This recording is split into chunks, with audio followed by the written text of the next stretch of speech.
Mic check, mic check.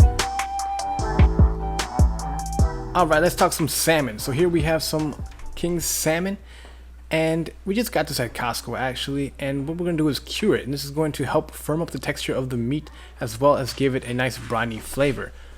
So salmon naturally is a fatty fish with a lot of omega-3s, and this is going to help enhance the flavor and texture. All we're going to do is coat it lightly with a bit of kosher salt, and then we are going to cover it and let it sit for 1 hour.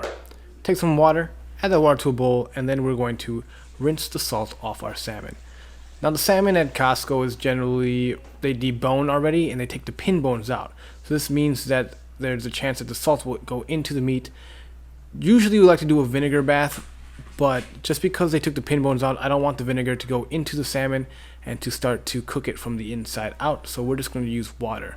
If you would like and you have your own salmon with the pin bone still in, go ahead and rinse it with the vinegar and then rinse it in water. And this is going to help give a nice flavor to your salmon for sashimi, crudos, whatever you do.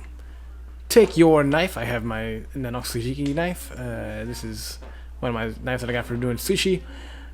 And lay out your salmon that has been dried. We're going to cut them into what is called a saku, or a block, which is generally the size of your hand. How we measure it is put your hand down on the fish and lightly, and then slice off a block. And do this repeatedly until your fillet is cut into portion size. You can cut it one more time for smaller portions and freeze them for later if you would like. Now these are ready to be cooked, seared, eaten sashimi style, however you prefer. Now this is very versatile in my opinion, and we have eaten it all week in many different options. Here is a cut for nigiri or sashimi. Just gonna cut it on a slight bias, and then you can have your sushi rice and fold it into a nigiri shape or roll it into a sashimi. Here's another way you cut, just straight down, and you have these nice even pieces of fish ready to go on top of a rice bowl or in a salad or eaten as is. How do you like to eat salmon?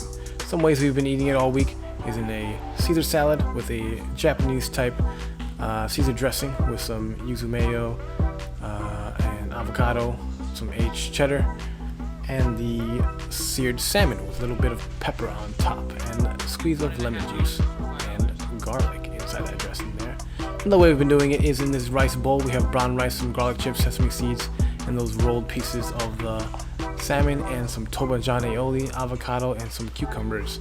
And then we just go ahead and give that a nice little sear. These have been some of my favorite ways to eat salmon. Leave a comment down below how you like to eat salmon. I'll see you guys next time. Stay happy, stay hungry, feed your soul, and feed your mind.